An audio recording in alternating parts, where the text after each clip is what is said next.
This. This is the first time I've ever addressed a thing. And I'm a bit nonplussed by the experience of seeing so many distinguished, intelligent, intellectually profound journalists in the audience. It's an enormous honour to be invited to speak to this august and esteemed already first birthday party for Onward. I must confess I'm delighted somebody is thinking, and relieved that somebody is thinking of the future and the renewal of the Conservative Party, because I don't know about you, but having recently come into frontline politics, I have to say that increasingly it feels like a spectacle from the Grand Guignol, in which every scene outcompetes the last for horror and gruesome sensation. Napoleon Bonaparte said that in politics, absurdity is not a handicap, which should provide some comfort to some of my colleagues contemplating leadership in something. Present company accepted, of course. But no, I'm particularly glad that you are, Will, Neil, concentrating on the young. In my association, I am young, so I'm assuming that also extends to me.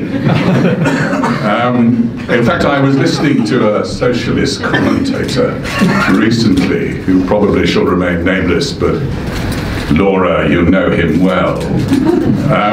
I was listening to this socialist commentator, close I understand to Corbyn, who was comparing the alleged enthusiasm of the younger generations for Corbyn and MacDonald's old-time socialism to their rediscovery of their enthusiasm for vinyl records. But you know, there was a reason why the world moved on from 45s, LPs and vinyl. So I'm delighted that here at Onward that work is being done. And I was thinking about what I'd say this evening about the current condition of the Conservative Party, which Onward is devoted to improving. And it reminded me of an old vaudeville story of the man who was about to be hanged. And he was ushered forward to the steps of the scaffold, and he was pushed up the steps, and as he reached the top of the scaffold, the entire rickety edifice wobbled and shook, where it had been erected in haste. And he was marched forward to the noose, and the noose was put about his neck, and the minister stepped forward and asked him, "Do you have any final words?" And after a moment's pause he said, "Yes, this bloody thing isn't safe."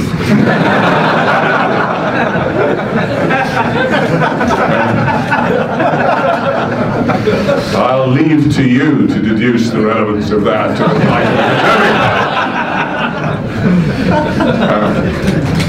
But no, more seriously, since I suppose we ought to be serious, and to be honest, if I can raise any humour tonight, it's going to be gallows humour.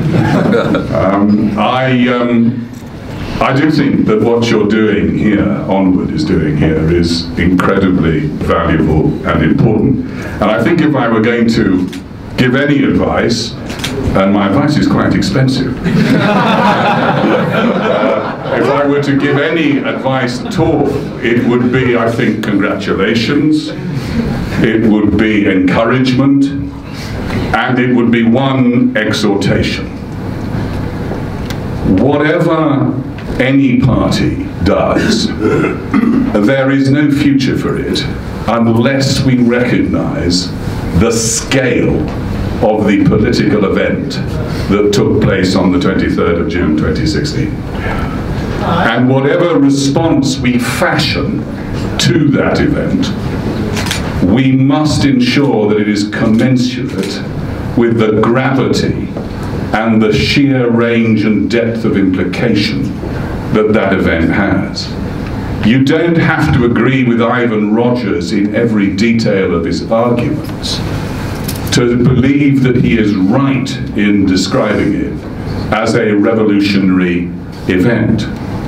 And you will all remember what JFK said about those who make peaceful revolution impossible. So that whatever response the Conservative Party has to this extraordinary, seismic and earth-shaking event, it must do justice to the expectations and to the significance, the expectations of those who voted in it, the majority, and the significance of it. And what does that mean? Well, it means we need to confront this phenomenon honestly and realistically. We cannot engage and indulge in simplifications, not only about the prospect, whatever happens to the Article 50 process on which we're now embarked, of our departure, but also the implications it has for our society and our politics. And so I put a plea in, I think, really, for realistic thinking. As Groucho Marx once said, I may not be crazy about reality, but it's still the only place you can get a decent meal. And so I'm delighted that Onward is doing that. It is fashioning a response that is commensurate to the gravity of what happened. Because if we don't meet those expectations, and we don't conceive of our party's future in a satisfactorily ambitious way, if we don't re-examine and reimagine the foundations of our economy and our constitution and our union of nations, we will not be answering the call that was made by those 17.4 million just 3 years ago. And it really will take that level and scale of ambition for us as a Conservative Party to conceive of the mission that we now have as the renewal not only of our party, but the renewal also of our country, the renewal of the civic bonds that bind us, the renewal of trust in our political institutions. And in fashioning that response that you as Onward have so vital a role in doing, we must also draw on those abundant energies and validations that come from our history to guide us. If we are Conservatives, we know that part of our mission is to ensure a grand continuity from the past, modernizing our society, but drawing on those vibrant and vital traditions that come from our history. I am a common lawyer. Nothing is more emblematic of the way that the present refashions the past to create the future than the manner in which our common law has developed. It was the common law that gave us many of the political liberties that we now enjoy, because of the courage of those who sought to hew from the consciences of judges those liberties and those freedoms. And look around us here tonight at these extraordinarily beautiful works of art. These works of art were often the product of a ferment of ideas at times when nations were being either born or renewed. And as a party, we must conceive our role as renewal, not only of our party, but also of our nation and our great union of nations.